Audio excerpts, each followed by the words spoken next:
Thank you, Sven, for the invitation, and I'm actually very pleased with the timing of my talk as well, because you have been introduced to C. elegans yesterday and in the last talk, and you have been introduced to Metformin as well, so it will allow me to move a little faster through the introduction. So I will talk to you about a project we did in the lab on feeding Metformin to worms, and then figuring out what it does with the worms and how that works. So I'll first give a short introduction. I will be talking about the mitochondria. I'll give a little bit of explanation about that as well. And then about what metformin is doing in these worms. I'm probably preaching to the choir here when I say aging research is important and we want to ensure healthy aging. The research we have been doing in that field was all done on the nematode C. elegans, so on a small worm. And we have been collaborating intensively with the lab of Bart Braakman, who you can see over there, who's at the University of Ghent in Belgium. And nearly all the work you will see in my presentation has been done by Wouter de Haas, who is also in the audience, so you can ask him about it later on. In worms, as well as in many other organisms, we can intervene with lifespan at the genetic level and at the environmental level. And the best way known to intervene at the environmental level is dietary restriction. And because we can do this, there is some sort of interest in pharmaceutical intervention in these processes, because they're regulated processes. And the pharmaceutical intervention we were looking at is giving metformin to organisms. So the reason why we are interested in this compound is, you can see it here, it's a biguanide compound, and it's based on biguanides that are extracted from this plant called goat's rue. And already in medieval times, people used extracts from this plant to treat type 2 diabetes. So it's a very well-known principle. A lot of compounds within this biguanide class have been produced in mainly in the 20th century. And the three most famous ones are named for their side chains. All of the side chains, are buformin, fenformin, and metformin. And buformin and fenformin have been taken away from the market due to major side effects. Metformin still has a few of these side effects, but the occurrence is far less prevalent, so it's still on the market, and it's the major drug used to treat type 2 diabetes. And in these studies, what people would see is if you give metformin to these patients are actually healthier, they have less occurrence of certain types of cancers, they have less occurrence of cardiovascular diseases, and if you feed it to worms and to mice, these animals will actually live longer. So people were starting to think that it might actually be a general health promoting compound. The problem is, because it's been there for so long, we don't really know how it works. So that is the interest of our lab. So we want to figure out how this compound is working and what it is doing to promote lifespan and possibly as well health span. Maybe on a side note, it's been given to Drosophila as well, and it does not work in Drosophila, and we don't really know why that is. And I think the main reason why that is that nobody bothers looking at something that doesn't work. So, and we didn't know how it was working at the time as well. So it doesn't work for all organisms. What we did, and what you can see here is, so if you feed metformin, which is a dashed line, to worms, you see about a 20% increase in lifespan. And what we did is we took samples from worms treated and not treated early in life, day 2 of adulthood of these worms. And we wanted to find markers there that would help us predict whether they would be healthy later in life, so we could see it early on. We extracted proteins and we did gel-based proteomics. So what you do is you label the proteins, you separate them out on a gel, they will migrate to specific spots based on their PI and molecular weight. And everything that's differentially labeled would be something that is of interest. You extract it, you put it in a mass spec, and you identify all these proteins. Out of this experiment, we got 134 differential proteins. And overall, if we looked at them, they would mostly have something to do with the mitochondria, and we could also see a significant increase in catabolic reactions. So our interest after that was focused on the mitochondria and a little bit on catabolism as well. Mitochondria are known to be able to, so if you intervene with the mitochondria, you can extend lifespan. And there's two main routes that can be taken to do that. The first one is the mitochondrial unfolded protein response. So like some of the other organelles, you would have the same in the mitochondria. If there is stress on protein folding, if there's stress on the mitonuclear imbalance, if there's some sort of structural stress on the proteins, the mitochondria will initiate an unfolded protein response, and in some cases this will lead to lifespan extension, and in other cases it will not. There's only very recent data showing that it does not always correlate with lifespan extension, and we don't really know when it does and when it does not, but it would be one of the possible mechanisms to extend lifespan. The other mechanism is based on a principle called hormesis, and it's best sort of explained by what Nietzsche would say: if it doesn't kill you, it will make you stronger. So what you can see is if you give very low doses of toxic compounds to organisms, they will actually show beneficial effects from receiving these low doses, whereas the compounds are toxic to the organisms. In the mitochondria, these toxic compounds would be reactive oxygen species. They're producing them themselves, but they're toxic to our macromolecules. And so what you would see in cellular toxicity is if you go down and you have very low doses of these ROS, the cells are actually healthier. And this was first described in the lab of Michael Risto for the mitochondria. So we wanted to verify whether metformin was acting on one of these two processes, or both of them. And the first thing we checked was a mitochondrial unfolded protein response. I'll quickly go through this because it's not involved. So what you can see here is it's a marker for upregulation of the unfolded protein response. It's a HICHOP protein. In the controls you can see that they light up like Christmas trees, whereas negative controls in metformin worms do not show an upregulation of this marker. We tested this on different days of adulthood and different concentrations of metformin. It never gets upregulated, so you really don't see it. The other reason why we think it's not involved at all is there is a time window in which upregulation of an unfolded protein response in the mitochondria is important for lifespan extension, and that's the larval time window. So if you look at the black bars again, this would be wild types with metformin. This would be larval exposure to metformin only, and it does not extend lifespan. Whereas if we use the time window in early adulthood, it will work.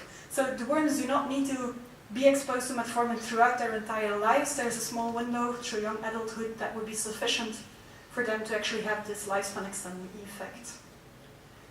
The other mechanism, as I told you, is hormesis in the mitochondria. And to better understand what we did, I will quickly walk you through this. This is something you might have seen at university and then forgotten. So the mitochondria generate energy, and the way this hormetic response works is best described or best understood if we look at dietary restriction, because there it works as well.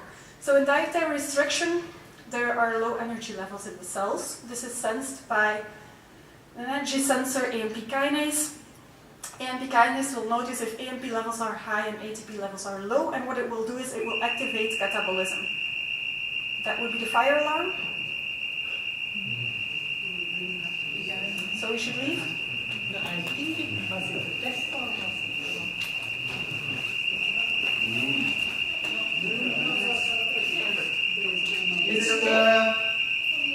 It's automatic the first day of the month, so don't panic. Okay. But it's the second. It's not It's the the first. second day of the month. But don't panic anyway. At least you will die with an interesting story. So, we have AMP kinase. It can sense these low energy levels. It will activate catabolic reactions in the cell. So you see an increase in TCA cycle and fatty acid oxidation. This will generate NADH and FADH2 in these cycles, and these donate electrons to the electron transport chain in the mitochondria. These electrons, they sort of enter this electron transport chain in complex 1 and complex 2. They migrate through it, and all the while they are losing, so a bit of energy is passed on to pumping protons over this membrane. In the end, the electron is in a controlled reaction captured by oxygen, and it forms water. All these protons are then used for the proton motive force to generate ATP again. So what you will see in DR is this gets boosted because there's low energy levels. However, this process is not foolproof, and some of these electrons leak away, and if you boost it, more electrons will leak away, and they will react in an uncontrolled fashion with oxygen, and they will form these so-called reactive oxygen species. And we know in the hormetic response that these reactive oxygen species are needed for lifespan extension, And in C. elegans and in some vertebrates as well, we know that there is a transcription factor, which in vertebrates is called MERF, and in C. elegans SCIN1 is needed to have this lifespan extension. So, if metformin would plug into this hormetic response, what you would expect to see is an increase in respiration, because this would be boosted, so you would expect the organisms to respire more, an increase in peroxide production, so you would expect to see more ROS, an increase in catabolism, which we already saw in our proteomic data, and the other thing you would expect to see is an increase in metabolic heat production. And the reason why I'm saying this is not foolproof either, so some of the protons will just diffuse back into the membrane and their energy will be dissipated as heat. Is there something else? And what you would expect as well is, if you take away the ROS signal with antioxidants, you would not see the lifespan extension anymore, because then it would not depend on hormesis. So we tested all of that in our metformin-treated worms, and luckily the story fit. So in the metformin-treated worms, there's higher respiration, there's higher metabolic heat production, there's higher hydrogen peroxide levels, and what you can see is if we treat these worms not only with metformin, but with metformin and antioxidants, the lifespan extended effect is abolished, so you don't see it anymore. So this made us think, or this sort of supported the fact that in C. elegans, metformin promotes lifespan through mitohormesis. We then looked a bit further into this hormetic response. One of the reasons why we did it is, first, as I told you, we don't really know how metformin works. And the other thing is, we actually don't really know how these toxic species in the end activate a transcription factor that does beneficial things. And so this needs to be translated, and something needs to clean up these toxic species and then bear that message forward. So we looked into these two steps. The first step is, where does metformin act? And there was some data in literature saying that it might inhibit complex 1. The problem is, this was discussed because if you would inhibit complex 1, you would actually expect that the electrons cannot be passed on anymore. And this would not be boosted, this entire process, and you would not get the increase in ROS. And indeed, if you use a complex 1 inhibitor called rotenone, it's a very potent complex 1 inhibitor, what you will see is that ROS production will actually go down, what you would expect for a complex 1 inhibitor. So what we did is, we looked at respiration in mitochondria that we exposed to metformin. So if the electrons are passed on, you will see respiration going up, and that's what you can see here. So it's a trace of oxygen consumption in the mitochondria of control worms in the black line and metformin-treated worms in the red line. And so this is where we added metformin to the metformin cell, doesn't really matter. Pyruvate and malate and ADP are the substrates to get this reaction going. So if we feed pyruvate and malate, which is TCA cycle, so it will feed complex 1, what you can see is in the control worms, in the control mitochondria, the oxygen consumption goes on, so this is going through, and it does not happen in metformin-treated worms, so metformin does block complex 1. What you can see here is succinate, that's a complex 2 substrate, so if we feed the mitochondria with complex 2 substrate, it still works. So it's very specifically for complex 1 in the mitochondria. What we think is happening, I should say this as well, because this ROS production still goes up, is that the electrons are actually donated, but they're blocked later on in this complex, which is why they can still leak away. And it would actually improve the leaking away of the electrons because they cannot be passed on to the other complexes anymore. The other thing I told you about is how does this signal gets to be translated in something beneficial. And I should say something more because in C. elegans it's known what the upstream activator of the SCIN1 transcription factor is. And this is a kinase called PMK1. If it gets phosphorylated, then SCIN1 is activated. So to figure out how this ROS signal gets translated into something good, we went back into our proteomics data set, and that was a bit of a lucky shot. Because we only had one antioxidant protein that was heavily differentially regulated. So we looked at this protein, it's called peroxyredoxin 2. And there are several peroxyredoxins, but this was the only one that was differentially regulated. So we looked at that one. What it does is it's a scavenger for ROS. So it's highly abundant in the mitochondria. If ROS are produced, it will react with the ROS, it will form a dimer. And there was some data already in literature that these dimers could have signaling functions. So what we did is, it was upregulated, we did a Western blot, we could see that, so this would be the monomers. And on the Western blot as well, you can see more monomer in metformin-treated worms, but then there's even more dimers in these metformin-treated worms, so they are actively cleaning these ROS away and hopefully signaling. And so to show that, no, let me first say this as well. So we also did a lifespan experiment with these worms. PRDX2 mutants are slightly shorter lived than wild types, which is to be expected.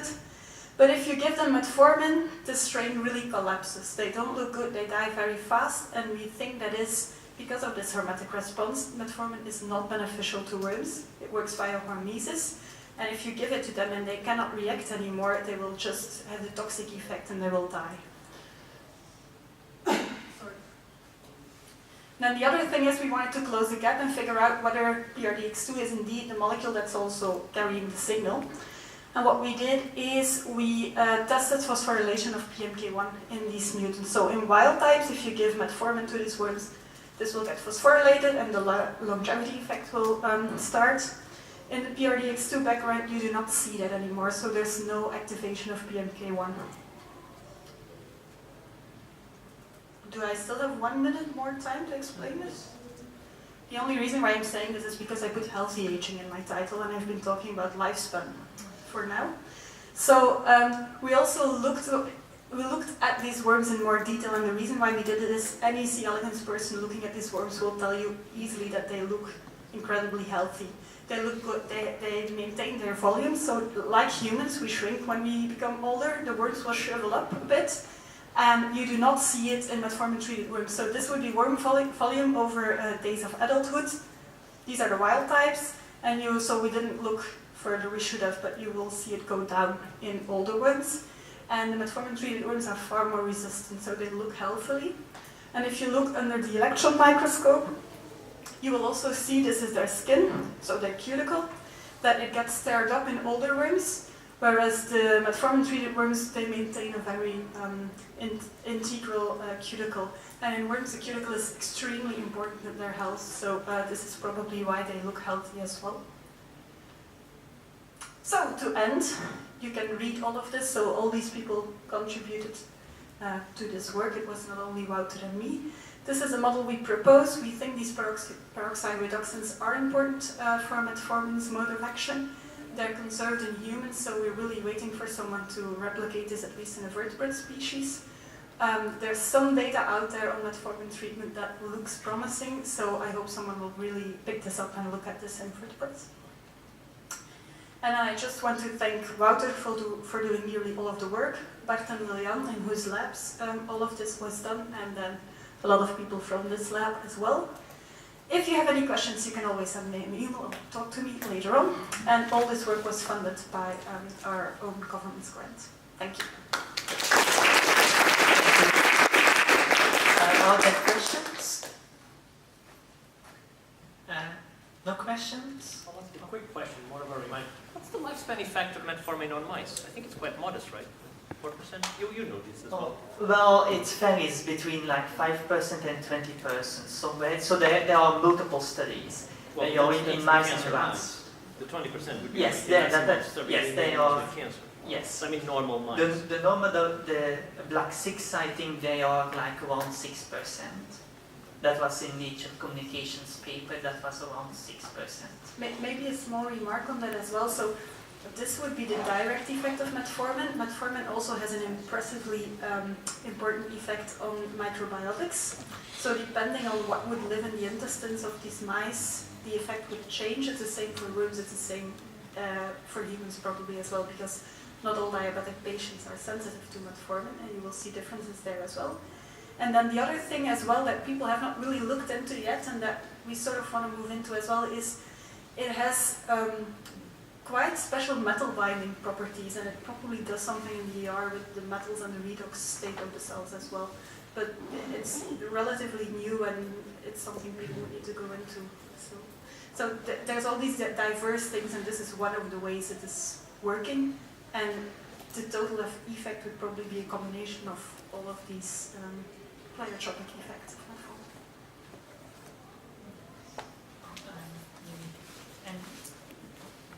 Quick question. So, can you maybe shed some more light on how metformin acts on complex 1?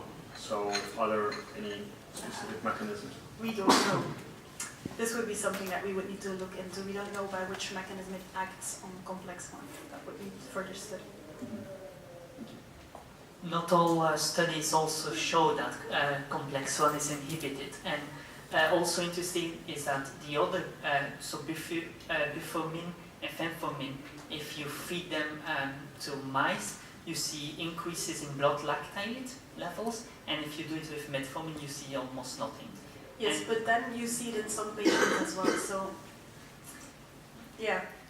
I'm not really sure whether we can say, but we can definitively say how that affects blood lactate levels. Okay, one question and then we will get lunch. Quickly, can I ask you if you consider taking metformin yourself? And who in this room takes metformin except for me? No, there's a few more in this room, I think, and you will probably not. So one of the reasons why I would not consider taking it is I work on worms. So all the data, well, as we heard before, worms are not humans, and there are these side effects. So it's something you should balance yourself, whether you think the effects outweigh sort of the risks that you might be taking. The other reason why I would not take it is because what we see here is this hormetic mechanism. You can also activate it via exercise, so you can just go jogging and you would have the same effect. And jogging has far nicer side effects than metformin has. So I would recommend jogging. But How about blood? I can imagine there's reasons why people think they want to take it. So I'm very cautious in there's all these things about metformin that we do not know, and the prevalence of side effects is low, so you might want to take the risk, but they still are there. So. As you said, worms are not humans, and one of the problems is that, for example, paraquat also extends lifespan in C. elegans, and clearly I don't think it's very healthy. It's linked up to Parkinson's disease in humans. Yes, I have that doubt would to be... what extent that mitohormesis is really transferable to mammalian systems. Yes, but that And would we be have the a same. lecture on hormesis, so I don't know if Suresh Ratan will speak about mitohormesis or only hormesis.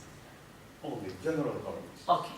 So it's the same with rotenone. If you give it in low doses to worms, it will, or anything, arsenic will work in low doses. Radioactive irradiation will work in low doses in mice as well, in humans, by the way, as well. So there's no really, so how this really works and what the doses matters. The nice thing about metformin is that if you give it at a dose that fully blocks the electron transport chain, it works, whereas for all these other compounds it would not. So there is a bit of difference in, and that's why the question on how it actually acts on these mitochondria is a really interesting question, because it seems to behave different from several other compounds.